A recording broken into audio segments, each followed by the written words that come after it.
sehingga tidak dapat hadir untuk mengikuti pengajian kita di masjid yang mulia. Tak lupa juga selawat berkaitan salam kita hadiahkan ke ibadah juga kita Nabi Muhammad Sallallahu Alaihi Wasallam. Semoga dari termasuklah kita orang yang termasuk mendapatkan syafaat di kemudian hari. Bapak-bapak, ibu-ibu, jamaah pengajian rahimahullah, pada malam hari ini pengajian kita akan diisi oleh Bapak Ustaz Haji Abdullah Tekan yang pada malam hari ini mengambil judul kaidah-kaidah tentang hari kiamat. Untuk melanjutkannya kami serahkan kepada Bapak Ustaz untuk bertanya. Bismillahirrahmanirrahim. Assalamualaikum warahmatullahi wabarakatuh. Alhamdulillahirabbil alamin wassalatu wassalamu ala asyrafil anbiya'i wal mursalin wa ala alihi wa sahbihi ajma'in. Bapak, ibu-ibu, saudara-saudara, alhamdulillah pada kesempatan malam ini kita melanjut topik beriman kepada hari akhir yang kemarin sudah saya mencoba mengupas satu tanda, tapi mungkin saya harus mundur sebentar berbicara tentang kaidahnya dulu. Apa sebenarnya menjadi catatan yang harus kita pahami ketika kita beriman kepada hari akhir ini? Sesuatu yang sebenarnya nyaris tidak sama pemahaman kita dengan umat yang lain.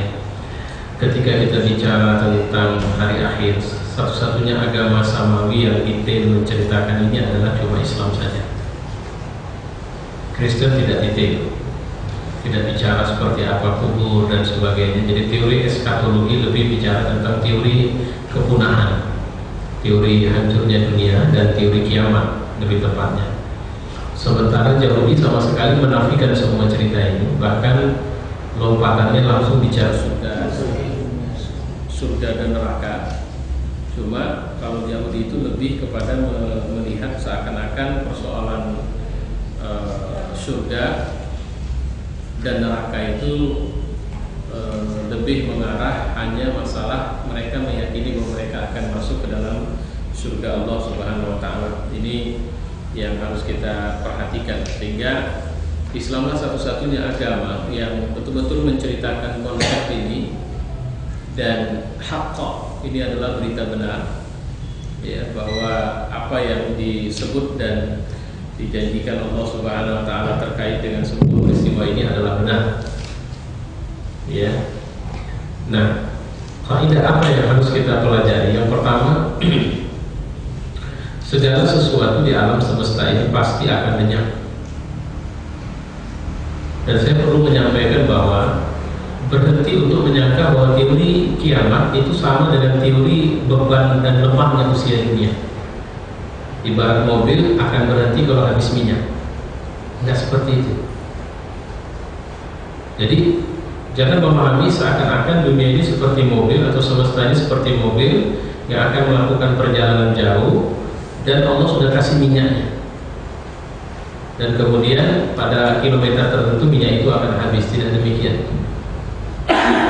Karena tidak sulit bagi Allah untuk membuat keadaan bumi ini tetap stabil, sama seperti tidak sulitnya Allah untuk kemudian tetap mengkondisikan kabarnya oksigen itu masih tetap 21% di sistem lapisan udara kita, dan nitrogen ada sebagainya. Itu oksigen tetap harus 21% menjamin kehidupan dunia tetap seperti yang sekarang ini, sehingga kita bisa hidup dengan nyaman dan sebagainya. Kalau kemudian ada katanya kebocoran lapisan-lapisan di udara kita yang menyebabkan sinar ultraviolet masuk, itu diimbangi dengan yang lain. Jadi ibarat tubuh dia memiliki sistem kekebalan, bumi juga memiliki sistem kekebalan dan sebagainya. Jadi saya cenderung mengatakan bahwa teori kiamat jangan memahami sakitlah sebab orang mati. Karena ini mirip kiamat sughra, kiamat kubra. Kalau kita mau bilang apakah kena sakit orang meninggal, apakah karena tua orang meninggal, apa karena harus sudah melampaui usia sekian maka seorang harus berhati-hati karena kematian pasti akan datang sebentar lagi? Tidak, itu teorinya. Kematian itu sebabnya aja. kana atiyatun, kata Allah, itu pasti, tidak ada yang mengetahui. La yujalliha liwaqtiha illa huwa, tidak ada yang bisa menghukumkan kapan datangnya kiamat kecuali Dia. Bahkan Allah mengatakan illa baghtatan, Dia hanya akan datang tiba-tiba di saat manusia semua menyangka tidak mungkin lagi. Impossible lah kiamat. Semua sebab-sebab memproteksi, kita sudah protek itu. Kalau karena kemarin sebabnya adalah ultraviolet, kita sudah tambah itu. Pertanyaannya, apakah seorang ketika usianya atau fisiknya sangat prima, dia tidak akan meninggal? Jadi peristiwa kiamat itu sama persis dengan peristiwa kematian, yang kapan saja itu urusan Tuhan. Orang yang sakitnya parah luar biasa pun tidak bisa menghukumkan bahwa dia akan meninggal sebentar lagi. Bahkan tidak satu dua kita menghadapi orang yang mungkin sakarat, yang kita mengira bahwa dia sudah akan meninggal, tapi ternyata tak jadi. Kenapa? Karena persoalannya bukan pada sebab sakitnya, tapi idza jaa ajaluhum, jika datang ajal. Dan ajal itu urusan Tuhan. Sampai-sampai malaikat mencabut nyawa pun tidak tahu itu, kecuali atas perintahnya. Secepat apa sistemnya? Kita nggak punya format, tidak punya software yang bisa mendetek secepat apa sistem kerja perintah Allah disambut oleh malaikat itu. Ya, itu urusan Allah Subhanahu wa taala. La yujalliha biwaqtiha illa huwa. Urusan itu cuma punya Allah. Jadi saya ingin sampaikan untuk membuang dari pikiran kita seakan-akan peristiwa kiamat itu akan terjadi. Nanti kalau ini kan sekarang lihatlah ini apa terjadi pemuaian akan sampai, itu dari rasionalnya iya. Sama seperti ketika seorang mengatakan jantungnya sudah bermasalah, ininya sudah, sepertinya harapan hidupnya tinggal sekian atau sangat tidak mungkin lagi dalam waktu yang lama. Itu teori yang memang faktual sesuai dengan ilmu yang dipunyai manusia bahwa kemungkinan itu memang iya. Tapi memautkan antara semua kemungkinan itu, kita harus mengatakan hak vetonya ada sama Allah Subhanahu wa taala. Tapi secara ilmiah kita bisa mengatakan tidak ada satu eksperimen maupun analisis yang menegaskan bahwa ada makhluk di semesta ini yang akan kekal. Tidak ada. Yang namanya makhluk tidak kekal. Illa biizni, kecuali yang dikehendaki. Itu urusan Dia. Dia siapa? Allah Subhanahu wa taala. Sementara akhirat sendiri memiliki aturan yang belum kita ketahui sama sekali, kecuali hanya sedikit yang diberikan Allah dan Rasulnya kepada kita. Manusia tidak dapat menghindari datangnya kiamat, walau bagaimanapun kesombongan, keangkuhan, kecongkakannya. Oke, manusia bisa menghindari peristiwa hancurnya bumi dengan pindah ke planet Mars. Mereka terus melakukan eksplorasi, eksperimen dan sebagainya, silahkan. Tapi manusia tidak bisa menghindari kalau Allah menghendaki kiamat terjadi, mereka tidak bisa menghindari. Manusia boleh melakukan penemuan-penemuan tentang bagaimana sistem perobatan semakin canggih, sehingga sakit ini mudah dideteksi dan sebagainya. Tapi manusia tidak bisa menemukan bagaimana menghilangkan sebab-sebab kematian, karena itu urusan Allah Subhanahu wa taala. Ya. Di dalam Al-Quran terdapat beberapa ayat yang menghinakan kesombongan manusia setelah mereka berada di alam akhirat. Jadi kita harus hati-hati. Jadi berapa banyak orang yang kecil sekali mereka mengira bahwa dengan kedudukan mereka, dan itu memang banyak manusia tergoda di situ karena kekayaan mereka, dan banyak manusia tergoda di situ karena jabatan yang mereka punya dan karena popularitas yang mereka punya. Atas mereka mengira bahwa akhirat tidak akan ada. Manusia lalai untuk kemudian mengira bahwa kulit kencangnya akan melentur. Manusia lalai untuk mengira bahwa kekayaan tidak akan bisa membantu dia ketika kekayaan itu hanya dinikmati oleh matanya saja dan tidak memberi manfaat apapun kecuali kenikmatan itu. Surat Al-Qaf menceritakan yang artinya, ingatlah hari ketika orang kafir dihadapkan ke neraka. Kepada mereka dikatakan, kamu telah menghabiskan rezekimu yang baik dalam kehidupan di dunia ini, dan kami telah bersenang-senang dengannya. Allah tidak pernah memberikan orang jahat itu rezeki yang halal. Udara itu halal, minuman itu halal, makanan itu halal. Allah kasih mata, Allah kasih telinga, Allah kasih tangan, kaki, dan semuanya itu halal dari dia semua. Nah, kalian menggunakan itu, rezeki itu untuk kemudian senang-senang, maka pada hari ini kau akan dibalas dengan azab yang menghinakan, karena dulu kau menyombongkan diri tanpa hak. Ya. Kalau kita, na'udzubillah, ibarat orang yang minjam kendaraan mewah, tapi sombong di depan pemilik kendaraan. Dia tahu betul si pemilik ada di situ, tapi dia tidak peduli, sehingga dia menyombongkan dirinya kepada orang lain dan berani berbohong untuk mengatakan bahwa ini adalah mobilku, ini punyaku, ini hasil jerih payahku. Si pemilik di situ. Maaf cakap, BPKP pun masih apa si pemilik, STNK pun lupa ngambil ya orang peminjamnya. Nah, tapi berani sombong. Padahal kalau dicek saja, coba tengok STNK mobil, tidak pegang dia. Bagaimana kalau dia akan dituduh mencuri mobil itu? Tapi Allah mengatakan membiarkan ila ajalin musamma, sampai pada waktu yang tertentu. Biarkan zarhum ya'kulu wa yatamatta'un kama ya'kuluna al-an'am. Biarkan mereka makan dan senang-senang seperti binatang. Ila ajalin musamma, sampai waktu yang tertentu. Ya. Nah, kenapa mereka dihinakan? Karena mereka menyombongkan diri di muka bumi tanpa hak, dan kau telah berbuat fasik. Insya Allah ada rezeki kita nanti untuk mengupas kata-kata penting dalam Al-Quran ini, seperti fasik, munafik, kafir, mukmin, zalim, dan macam-macam yang lain. Mudah-mudahan Allah memberi kelapangan sama kita untuk menuntaskan pembahasan tentang itu. Sifat sombonglah yang mendorong manusia menolak akhirat. Makanya salah satu bentuk penyakit yang menimpa umat Islam sekarang, maka ini perlu saya luruskan juga. Kenapa orang kafir bisa kaya? Kenapa orang kafir bisa memimpin dunia? Kenapa Amerika dengan semua kesombongan dia bisa memimpin dunia? Kenapa Cina sekarang luar biasa kemampuan penemuan ekonomi dan kemudian teknologi mereka? Kenapa kita? Jawabannya sederhana.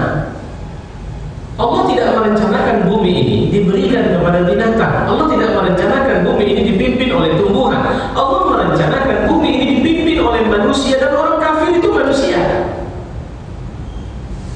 Terlepas dari kafirnya dia, untuk jadi manusia Allah telah memberikan semua perangkat sumber daya agar dia bisa memimpin dunia. Terlepas dari dia mukmin atau kafir. Itu yang harus kita garis bawahi dulu itu. Ya. Jadi jangan kita bilang loh, kenapa Allah tidak adil? Kenapa kita dikasih miskin? Kenapa kita bodoh? Padahal kita tinggal di negara-negara kaya. Kenapa mereka? Coba cari dulu, bapak-bapak yang sudah pernah ke Eropa, Amerika, atau negara-negara yang punya 3 musim. Sebenarnya berapa musim sih mereka produktif secara ekonomi? Seorang teman saya mengatakan mereka paling produktif cuma 4 bulan saja. Selebihnya mereka tidak produktif, apalagi kalau sudah musim salju. Keluar rumah pun mereka sulit, beraktivitas mereka sulit. Itu waktu menghabiskan pencarian. Kita cuma sebulan saja disuruh untuk menghabiskan pencarian untuk tidak produktif, tidak bisa. Mereka punya waktu 3 atau 4 bulan. Setelah itu musim semi, kemudian baru musim panas. Di musim panas, dan artinya mereka orang yang semua harinya tidak bisa termanfaatkan secara efektif, sama seperti kita di sini. Persoalannya di mana?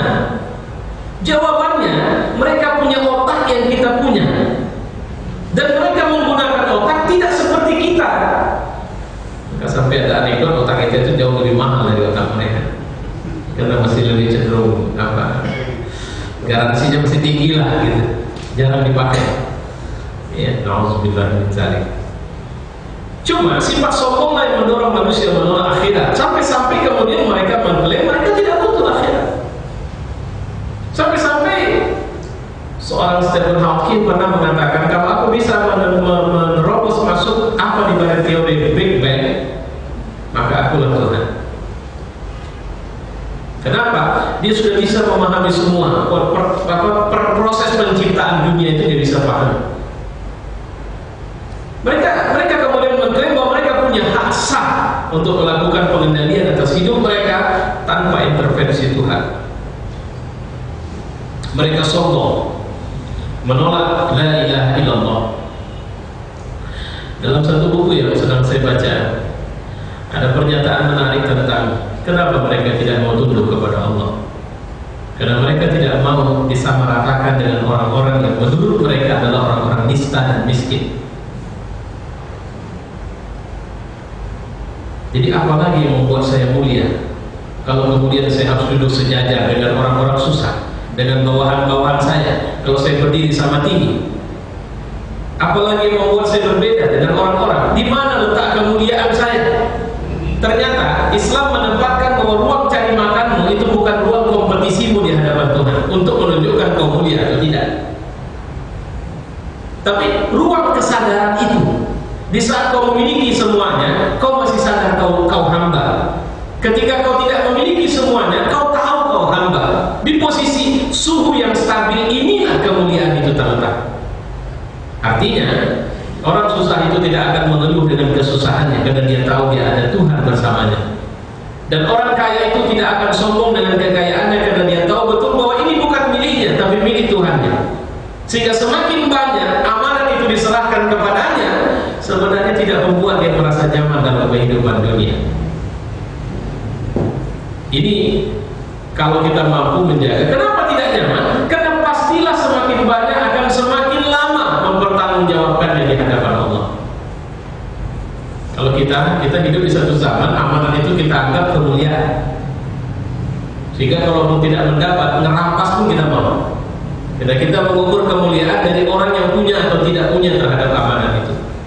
Nah, ini kesalahan-kesalahan yang sering terjadi di tengah kita ya. Ingatlah akan hari yang kami perjalankan gunung dan kamu akan dapat melihat bumi itu datar dan kami kumpulkan seluruh manusia dan tidak kami tinggalkan seorang pun dari mereka. Semua kalian akan berada di satu tempat yang bernama mahsyar. Mereka akan dibawa berbaris di hadapan Tuhan. Sungguh kamu datang kepada kami sebagaimana kami menciptakan kamu kali pertama.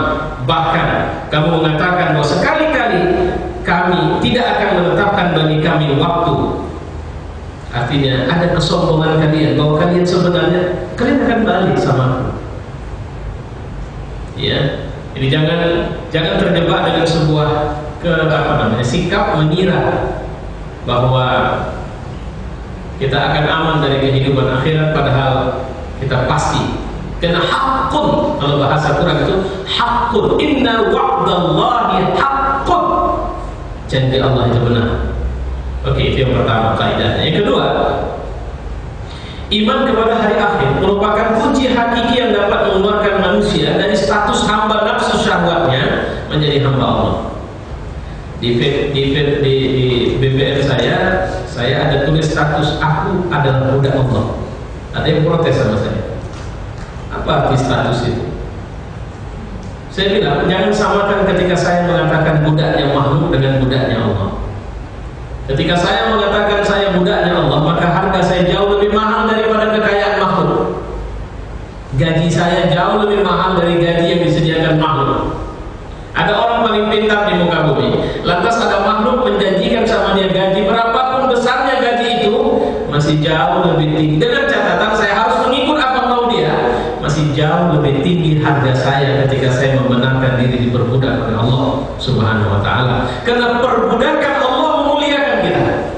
Perbudakan Allah berisi perintah yang tidak meminta dan membenarkan saya berlaku zalim. Perbudakan Allah itu menetapkan harga diri saya jauh lebih mahal dari dunia dan semua kesenangannya. Perbudakan Allah meminta saya untuk bersabar dengan semua kesenangan dunia ini. Saya tolong dipahami, ketika saya bilang bersabar itu artinya bukan tidak boleh ngambil. Sabar kalau belum punya, jangan ngerampok. Sabar kalau sudah punya, jangan sombong. Ya, kalau saya belum punya, jangan rampas punya orang. Kalau saya sudah punya, jangan merasa ini milik saya sendiri. Inna lillahi wa inna ilaihi raji'un. Semua itu dari Allah dan akan kembali kepada Allah. Ya.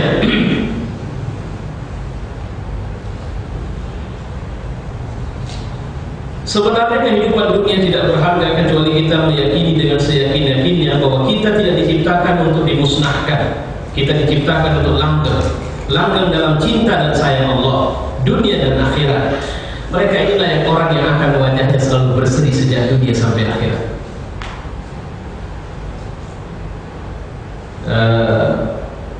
Dan teman saya biasa ngaji di sini, dia kirim foto yang saya share ke Facebook.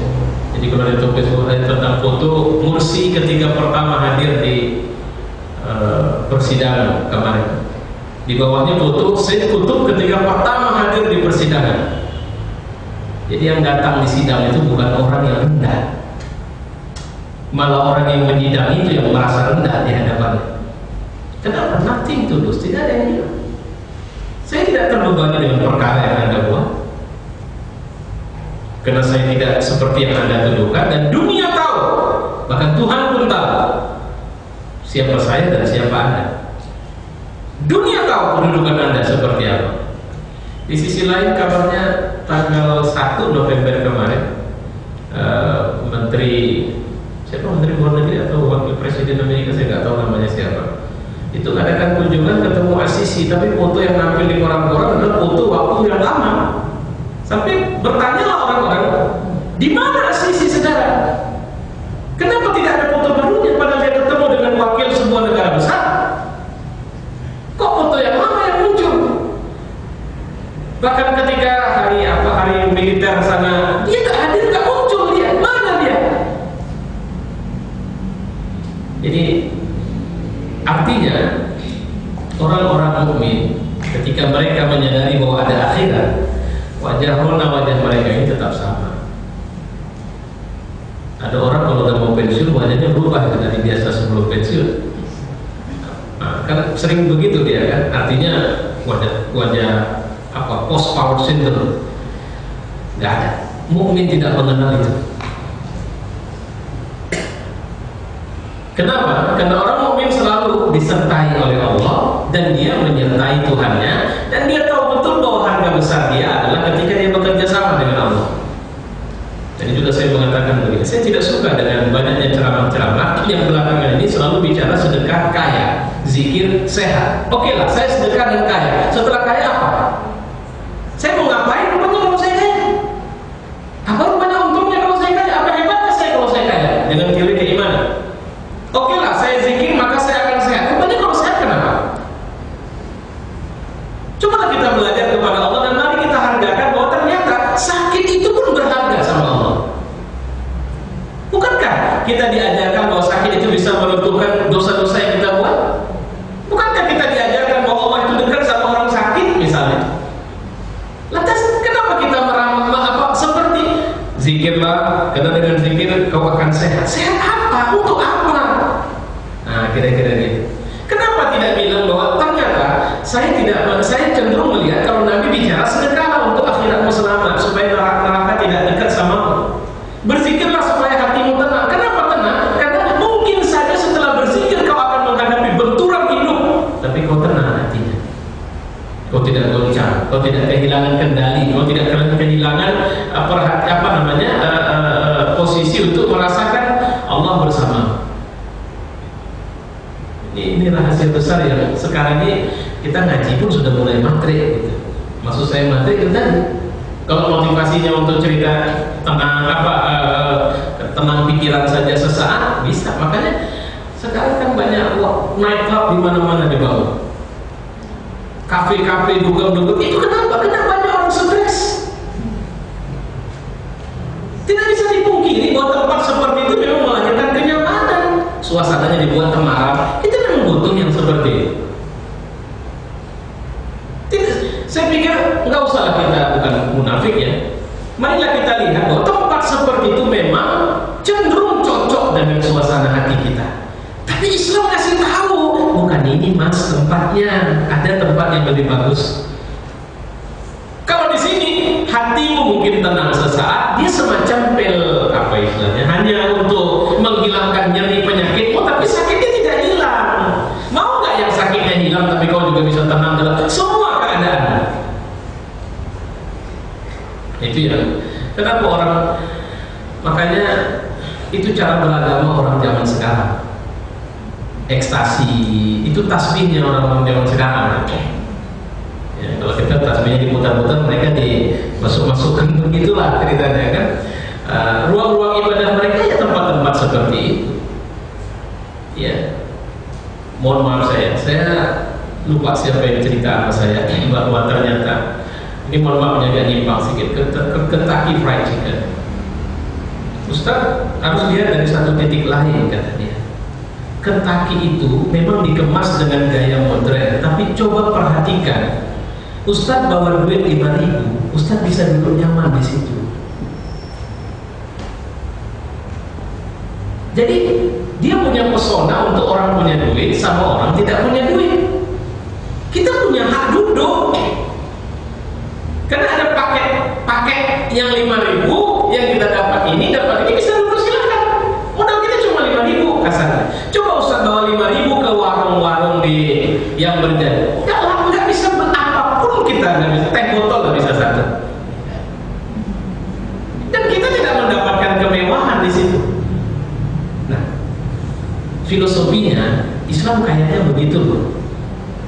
Status kita, Anda punya duit lebih banyak, Anda boleh makan lebih banyak, tapi Anda tidak kehilangan. Anda kalau tidak punya duit banyak, Anda tetap mendapatkan suasana di sini. Seberapa lama pun Anda mau. Ya. Oke, kita balik kepada cerita di sini. Dalam surah Al-Imran ayat 106 107 Allah mengatakan, pada hari itu ada wajah yang putih berseri dan ada pula wajah yang hitam muram. Orang yang hitam muram wajahnya, dikatakan kepada mereka, kenapa kamu kafir sesudah beriman? Nah, sekarang rasakanlah akibat kekafiranmu ini. Jadi teori kafir jangan mengartikan secara sederhana. Jadi saya sebelum di sini ceramah di bank konvensional, saya mau bilang di mana, ketemu wakilnya curhat, saya udah mantap Ustaz mau keluar. Kenapa? Nggak ada benernya di sini. Pokoknya Ustaz kesandung riba semua. Saya bilang, kalau udah Bapak yang ngomong gitu, mau ngomong apa lagi saya? Ini Bapak yang ngomong. Tapi kalau Bapak minta advice sama saya punya advice lain. Kayaknya udah enggak. Kalau dari bincang begitu panjang tadi, kayaknya dia sudah enggak butuh advice. Kelihatannya. Artinya, kenapa kau kafir setelah beriman? Kita tidak boleh menerjemahkan kafir cuma menyembah patung kemudian pindah agama, bukan itu. Banyak kekufuran terjadi dalam keimanan ini. Kita masih sederhana, masih total, masih mantap mengira kita Islam, tapi tindakan-tindakan kita dalam hari-hari kita adalah tindakan kufur. Pikiran kita kufur, cari makan kita kufur, bicara kita kufur, pakaian kita kufur kepada Allah. Semua pembangkangan yang kita lakukan secara sadar dan sengaja, tahu tapi tidak mau tahu, tidak mau tahu padahal bisa tahu, itu kufur kepada Allah Subhanahu wa Ta'ala. Jadi hati-hati dengan semua itu. Bersabarlah, ini cuma singgah. Nah, kalau pakai bahasa, kalau teori ini kita pakai, makanya saya sangat bisa menerima. Kenapa para sahabat dulu itu orang yang mereka kalau kaya tidak takut berinfak sampai habis. Kenapa mereka udah 75 tahun, saya baca Musa bin Nusaid itu 75 tahun masih asik melakukan pembukaan Eropa, sampai terakhir dipanggil oleh Khalifah untuk nemenin ke Madinah, dan Khalifah mengatakan, kau istirahat jadi panglima, kau temenin aku di sini. Sampai di Madinah dia bilang, Tuhan, kalau kau memang tidak menghendaki aku jadi pejuang, maka matikanlah aku di kota Nabi. Akhirnya Allah memilih doa yang kedua, dia meninggal di sana. 75 tahun, semangat tempurnya masih tinggi. Jangan lupa ya, dia adalah pejuang senior, ibarat istilahnya militer senior yang kerjanya bukan cuma duduk di ruang beraksi aja. Seniornya seorang militer itu jam tempurnya, bukan jam masa menjabatnya. Itu teori Islam. Kalau kita kan senior, itu tanda dia senior, dia udah gak pernah bergerak lagi dari ruang kantornya. Kemana pun gak pernah, nginjak tanah udah gak pernah lagi. Pistolnya aja bukan dia lagi pegang. Ya. Nah, kalau mereka tidak, mereka adalah pejuang yang betul-betul pejuang yang memang kenapa? Karena mereka tahu betul bahwa hidup ini peluang untuk merebut apa yang Allah janjikan, dan semua waktu itu adalah peluang. Maka sekali-kali janganlah kamu dipalingkan daripadanya oleh orang yang tidak beriman kepadanya dan oleh orang yang mengikuti hawa nafsunya yang menyebabkan kamu jadi binasa, kata Allah. Hati-hati. Ada orang yang secara sadar memang ingin memalingkan kita dari jalan Allah. Istiqomah itu, sabar itu memang susah, sulit. Makanya saya lupa baca di mana sebuah tulisan tentang seorang bersahabat yang naik pesawat di samping seorang perempuan dari Kanada, kalau nggak salah. Saya pernah baca kan? Apa di BBM atau di mana? Jadi satu orang tabligh, satu orang soleh biasa. Jadi yang nasibnya kena berdamping di pesawat sama orang perempuan dari Kanada ini adalah orang tabligh. Pertama dia duduk di luar, tahu-tahu driver si perempuan Kanada cantik. Kanada, kalau saya tidak silap Kanada. Terakhir begitu duduk perempuan yang nangis sejadi-jadinya orang tabligh ini. Kejut perempuan ini. Ada apa mas? Kira-kira begitu kan? Dia pun sampai akhirnya temannya yang duduk di muka datang ke belakang. Kenapa? Dia nggak bisa jawab. Dia masih nangis, tutup wajahnya. Sampai terakhir, oh mbak, saya tahu teman saya kenapa menangis. Kenapa? Kata si perempuan. Karena mbak. Gak ada saya apa-apa juga gitu. Bukan itu. Saya tahu itu sebabnya dua. Pertama, cara berpakaian Anda ini itu tidak benar menurut kami. Dan dia menangis bukan karena tidak benar itu, tapi karena dia tidak sanggup untuk menegur Anda. Itu dia merasa takut kepada Allah. Ada sebuah kemaksiatan yang terang-terangan di depan matanya, tapi dia tidak punya keberanian untuk menegurnya. Itu yang dia buat nangis. Kedua saya lupa. Tapi yang pasti dekat-dekat di situ cerita dakwah. Terakhir si perempuan ini bagus pula bertanya. Ini kisah nyata ya. Karena cerita tentang seorang reporter atau jurnalis sebuah televisi besar. Kalau saya tidak silap Amerika atau Inggris dia ini, yang akhirnya masuk Islam. Gitu. Dia perempuan ini adalah jurnalis itu tadi. Gitu. Apa dia bilang? Kalau memang kalian, menurut kalian pakaian saya ini salah, kenapa kalian tidak mau membantu saya untuk belajar? Mana yang benar? Wah, tegak kepala laki-laki yang tadi nangis itu langsung. Memang betul-betul menangis. Kalau itu kami akan ajari Anda. Dan terakhir itulah kesaksian dia menyatakan dirinya muslimah, bahwa berawal aku Islam dari pertemuan di pesawat, dan laki-laki yang nangis tadi itu udah jadi suamiku di rumah. Nah, gitulah kira-kira bahasanya. Karena masuk Islam, dibimbing dan menikah dengan dia. Ya. Nah, jadi berapa banyak kita, bukan kita tidak tahu itu salah, tapi hilang keberanian menegur kesalahan. Itu udah azab itu. Gak berani lagi menegur. Nah, kalau sudah sampai tingkat kita gak berani lagi menegur, maka Tuhan yang akan tegur. Cara Tuhan tegur, Allah sama rata. Kalau datang gempa, gempa kena semua. Kalau datang banjir, banjir datang semua. Kalau datang wabah tong, nimpa semuanya. Makanya Allah mengatakan dalam Quran, Inna azabi lasyadid. Azab itu pedih kali, kata Allah. Oke. Yang ketiga, kiamat itu adalah awal kebangkitan dan pertanda berakhirnya dunia itu pasti datang. Allah menyembunyikan kapan datangnya sebagai bentuk sayang dia. Kalau dia bilang, maka sementara kita berduahum ayyuhum ahsanu amala, Allah ingin uji kita dari di mana tingkat kewaspadaan kita terhadap peristiwa ini. Keempat, Allah telah menetapkan janjinya. Ia tidak menyalahi janjinya. Kiamat itu pasti. Hari kiamat merupakan akhir segala bentuk ujian dan cobaan bagi manusia dari kehidupan dunia. Jadi jangan takut kalau Allah menguji kita. Ya, jangan takut kalau Allah memposisikan kita pada posisi yang selalu berada menurut prasangka kita.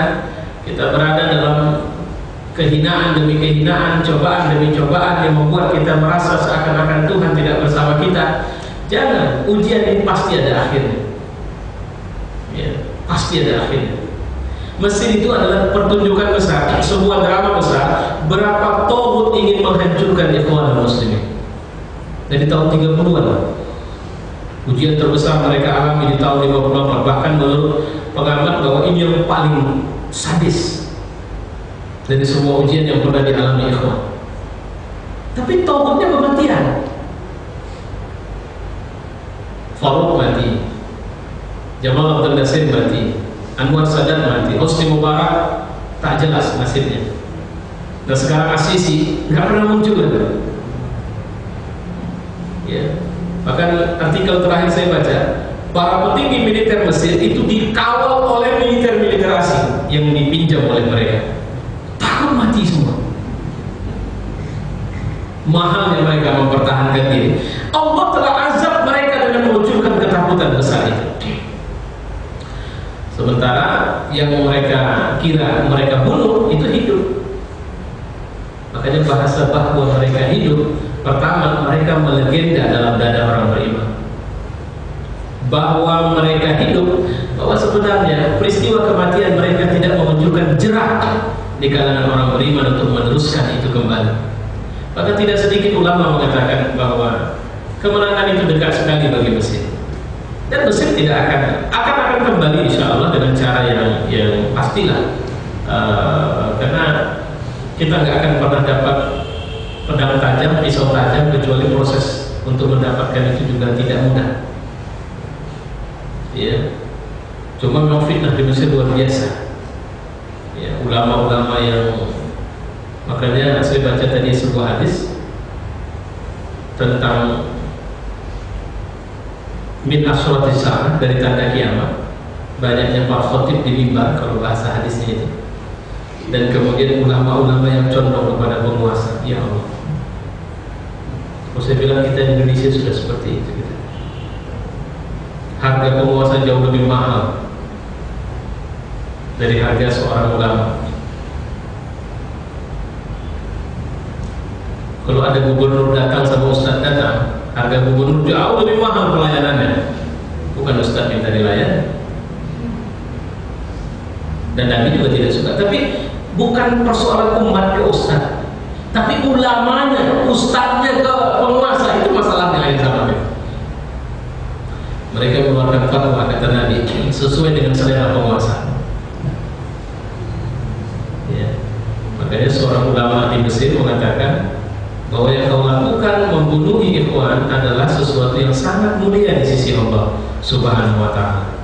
Lakukanlah itu dengan hubungan Allah Subhanahu wa ta'ala.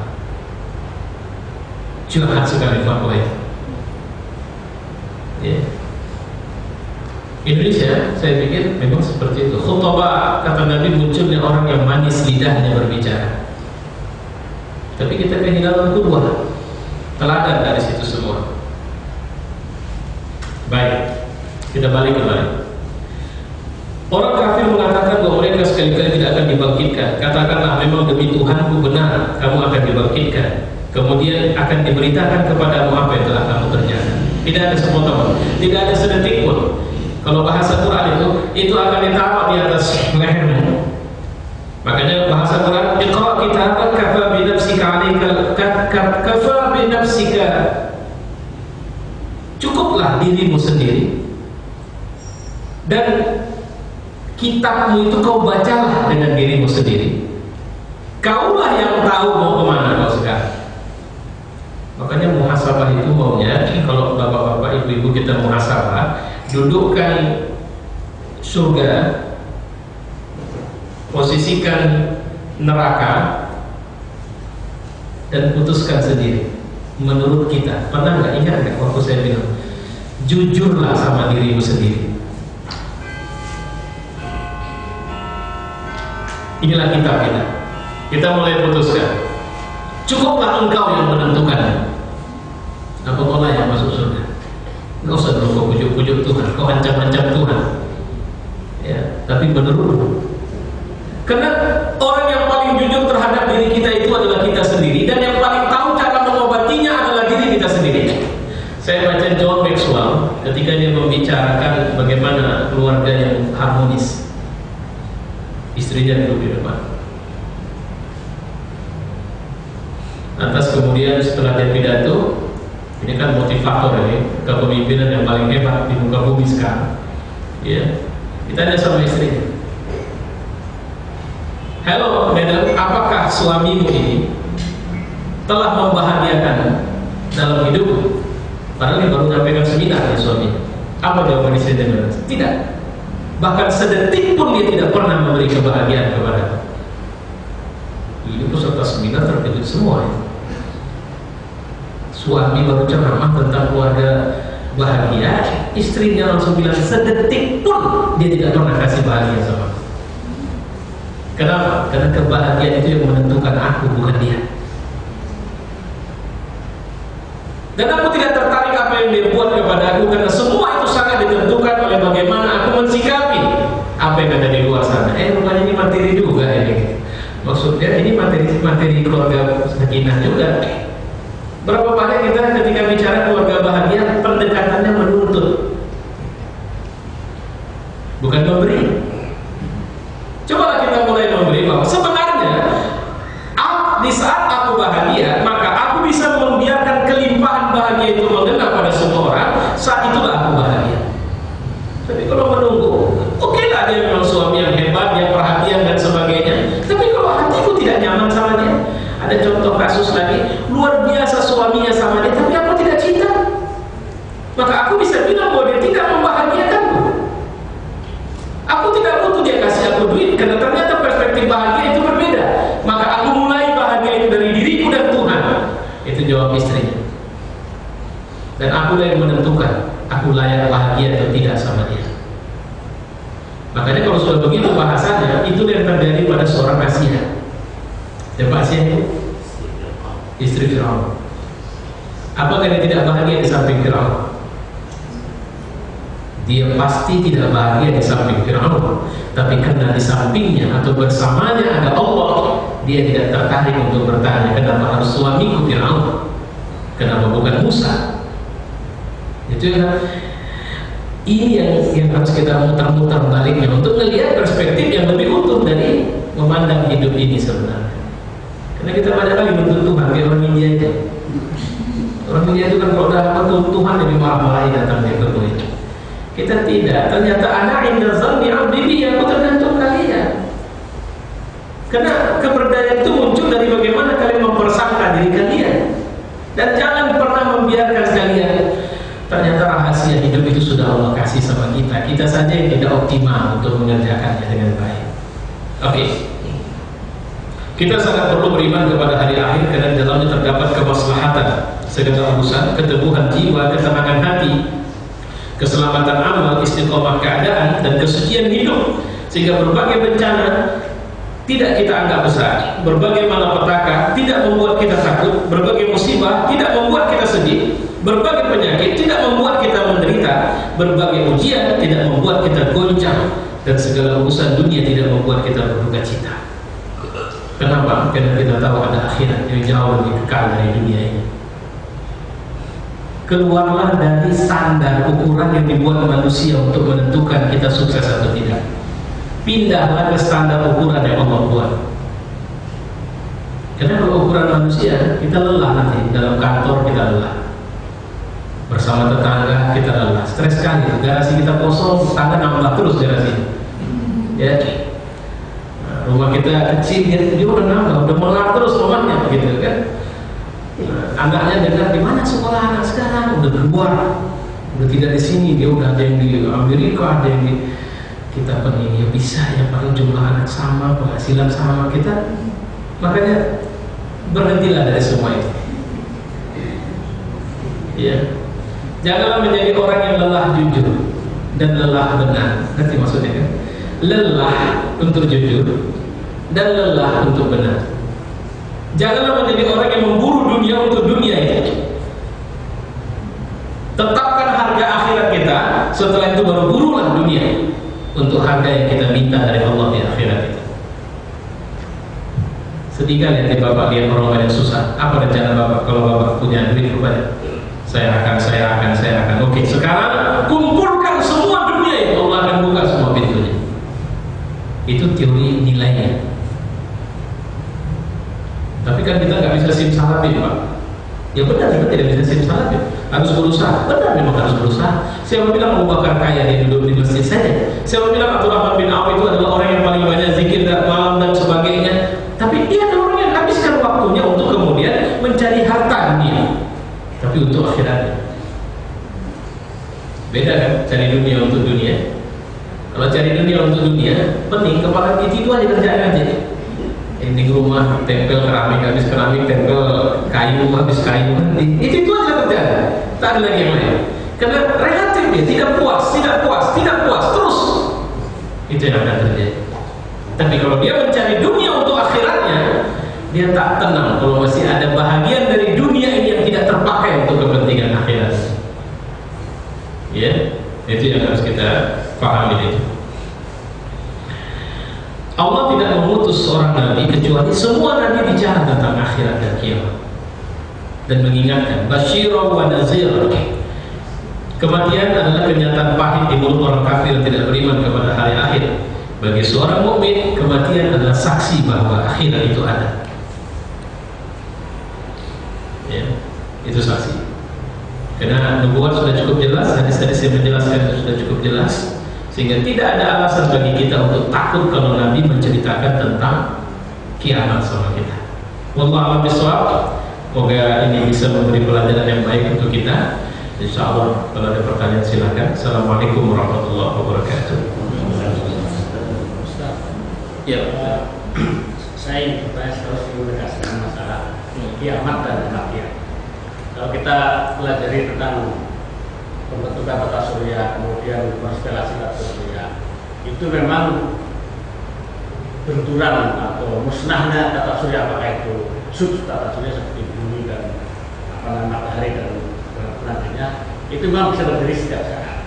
Artinya tidak ada istilahnya masa ujinya, masa kelelahan. Dan dengan demikian pemahaman kita tentang kiamat itu, apakah kiamat itu pasti ada tuh, itu sudah satu keyakinan atau waktunya yang tertentu. Saya coba mengelaborasi seperti ini, Ustaz. Kematian. Kalau kita belajar Indonesia tahun 45 itu harapan hidup orang di Indonesia itu 48 tahun. Sekarang itu sudah mungkin di atas 70 tahun. Artinya ada ruang bagi manusia untuk menunda ini dengan perbuatan baik, dengan ikhtiar-ikhtiar yang sunatullah. Gimana? Sampai persis itulah dalilnya. Sampai pada tingkat kita tidak lagi melihat sakit sebagai sebab mati. Itulah dalilnya. Sampai pada tingkat kita tidak melihat tua sebagai sebab mati, tapi mati tetap terjadi. Saya kira tidak perlu panjang pun saya jelaskan, Bapak paham itu ya Pak ya. Karena apakah kita bisa menunda? Karena memang dibilang dalam ayat itu dan sebuah hadis, sampai pada tingkat manusia tidak lagi mengira kiamat itu datang, maka datanglah kiamat. Artinya sekarang ini kan gerak kita sudah upaya untuk menutup semua kerusakan yang kita buat jangan terjadi. Kita bayar mahal tuh. Kalau ada orang bisa mengembalikan hijaunya bumi dan sebagainya, itu harga orang luar biasa itu. Ya. Sampai manusia tidak mengira kalau cuma karena sebab kerusakan. Nah, itu dia. Ada, afwan, saya terhilang. Ada ayat yang selama ini saya ingat betul itu. Itu ayat itu yang saya bilang tadi. Baru dia akan datang illa baghtatan. Ayat yang paling saya ingat itu. Kecuali dengan tiba-tiba sekali. Jadi, ya itu dia. Mati pun menunda. Ya memang sunnatullahnya itu yang Allah kasih tentang datangnya kiamat. Cuma min asrati sa'ah Allah kasih. Kalau sudah terjadi, nyaris semua mayoritas dari tanda kiamat itu moral bicaranya. Cenderung moral. Bukan fisik. Tapi tidak bilang nanti kalau beberapa pulau sudah mulai tenggelam. Enggak begitu, enggak. Ada pernah coba saya lebih kepada moral. Jika kau melihat seorang ibu atau anak mendatangi ibunya, itu bicara moral semua. Kayak tadi saya bilang, para khatib di mimbar Tapi mereka kehilangan amal. Ulama-ulama yang condong itu moral. Dia tidak bicara tentang konstelasi struktur fisik semesta ini, tidak. Kalau nanti cahaya matahari kalian rasakan semakin memanas, maka itu tanda. Belum ada tanda tidak seperti itu. Makanya itu yang saya ingatkan di awal tadi, bahwa jangan menghukumkan rusak atau hancur atau mungkin ausnya atau lelahnya dunia ini sebagai pertanda kiamat. Allah tidak menciptakan seperti itu, karena kiamat urusan Tuhan. Sama seperti saya, orang yang membantah dan tidak percaya sampai sekarang bahwa kalau makin banyak orang maka itu tidak akan sebanding dengan makanan. Artinya begini, teori Malthus itu teori yang saya tidak setuju. Ternyata sekarang ada orang yang bisa penghasilan satu kabupaten sebulan, makan orang satu kabupaten. Ada orang yang penghasilannya makan orang satu negara, gitu. Artinya konsentrasi kalau ekonomi bicaranya itu sekarang tidak adil, tidak proporsional memang. Saya mohon maaf, tadi ada orang guru ngadu. Saya ngajar di satu desa Ustaz di Biru-Biru. Saya 5 tahun, buku agama tidak pernah diberikan ke saya. Saya tidak tahu mau ngadu kemana kecuali ke Ustaz. Karena saya tahu Ustaz wakil rakyat apa semua. Nah terus dia bilang 5 tahun buku agama Islam tidak pernah dikasih. Capek saya sudah minta kepada. Memang betul kami minoritas Islam, tapi hak kami kan belajar agama Ustaz. Semua SMS dia saya teruskan ke sekretaris dinas. Kebetulan baru kemarin saya ada acara dengan dinas dan dinas pendidikan di Deli Serdang. Kalimat saya waktu itu begini: saya dengar ibu orangnya tidak pernah atau payah dihubungi per telepon. Saya orang yang mudah sakit hati, maka saya tidak pernah telepon ibu. Ibu jangan sakit hati karena saya tidak pernah telepon ibu. Bukan saya tidak mau telepon, karena saya khawatir gak ibu angkat telepon saya. Maka saya teleponan sama Pak Sekretaris saja. Nah, setelah dapat warning begitu, datang pula masalahnya. Saya langsung forward semuanya. Langsung dia balas, Ustaz tolong nomor apa sekolah. Oke, saya kirim nomor sekolah. Ustaz, hari Senin sudah bisa dieksekusi, buku-buku sudah bisa disediakan. Saya sudah telepon langsung kepala sekolahnya sama KCD-nya, dan kebetulan saya juga manajer bos. Saya akan lakukan pembinaan khusus Ustaz. Saya tidak senang dengan, jujur aja. Kenapa saya tidak senang? Ada berapa kasus, itu yang saya bilang sama mereka waktu sidang dengar pendapat itu. Dia, Pak Anu bicara masalah PAUD proposal yang diantarkan, ibu langsung bilang nanti saya yang sambut atau saya yang ambil sama bapak. Bapak jangan takut. Ada berapa proposal PAUD yang bisa ibu begitukan? Itu pertanyaan saya langsung. Ini ibu bilang begitu kan karena dia anggota dewan. Si Anu ngomong dia butuh ini karena dia anggota dewan. Untuk apa? Rakyat itu apa harus anggota dewan dulu yang bicara? Gitu. Wah, memang agak spesial lah. Jadi cuma saya ya artinya nothing to lose, saya tidak punya kepentingan sama beliau. Saya cuma nyampaikan apa yang saya tidak senang dengan saya advokasi masyarakat. Coba kalau masyarakat tidak kenal saya, urusannya tidak nyampe ke saya, bagaimana dia menyelesaikan masalahnya? Tidak proporsional. Ini yang menunjukkan ketidakadilan. Masih luar biasa ketidakadilan itu. Ya. Makanya mohon maaf, saya ini zaman-zaman dulu Pak, memang periode yang lalu. Di sini juga saya pernah nggak suka saya. Jadi mohon maaf ya gitu kan. Waktu saya telepon saya bilang saya mau ngomong sama Pak, bukan sama Pak Aslam, waktu adalah seorang waduh Ustaz, saya segan. Apa yang Bapak segankan sama dia? Saya bukan mau ngomong buruk, saya mau ngomong baik. Yang mau saya sampaikan adalah sesuatu yang bermanfaat untuk dia. Kalau cuma sekedar cerita gak ada gunanya. Ini manfaat untuk dia. Saya segan. Kenapa harus segan yang salah? Saya tahu betul Bapak itu pasti tidak mengajarkan itu sama dia, tapi Belanda dulu mungkin mengajarkan itu sama mereka. Sehingga faktor apa istilahnya? Jadi susah membuang habit yang sebenarnya kalau periode ini saya lihat sama yang kemarin secara khusus saya perhatikan itu betul-betul ingin ini, tapi memang budaya merubah budaya itu bukan pekerjaan mudah. Nah, di luar sana juga seperti itu. Makanya saya selalu mengingatkan, kayak akan sampai nanti zaman kan Mahdi itu memimpin 7 tahun dalam keadilan yang luar biasa. Pokoknya itu zaman terbaik. Kalau bahasa hadis, summa takun khilafah ala minhajin nubuwah. Kemudian itu akan dipimpin oleh pemerintahan ala minhajin nubuwah, di atas sistem kenabian. Tapi kalau lihat kita di negeri kita sedang sangat lemah. Astagfirullahaladzim. Wanita kayak Maria Eva, ada ikut gestur atau apa kemarin? Saya sempat sih. Saya ingin pertama lihat Maria Eva. Menurut saya balik gitu. Oh, ini Maria Eva yang lalu itu. Ketika kisah tentang harta, tahta, biduan, judulnya kan itu. Sama dia wajar. Jadi penyanyi-penyanyi kampung yang kayak gitu kerjaan itu profesional, kata Maria Eva. Saya nggak ketemu, karena apa saya, memori saya nggak ada itu gitu kan. Kok profesional perempuan yang menjajakan diri sama pejabat? Yang lebih memprihatinkan lagi ketika itu nampil di TV, seakan-akan itu, makanya hati-hati. Ini min alamatil qiyamah. Kita ada kiamat. Jadi Allah alam bisawab. Saya pikir. Jadi kalau tadi jawabannya, kalau konsumsi Pak Noni, saya kira sepotong kalimat saya sudah bisa meniru Pak. Dan untuk kita semua, yaitu tadi, sampai kita tidak merasa bahwa semesta ini sebab kiamat itu terjadi, maka Allah mendatangkan kiamat. Ya Allah alam bisawab. Ada lagi? Pas? Ya, kena dingin ya.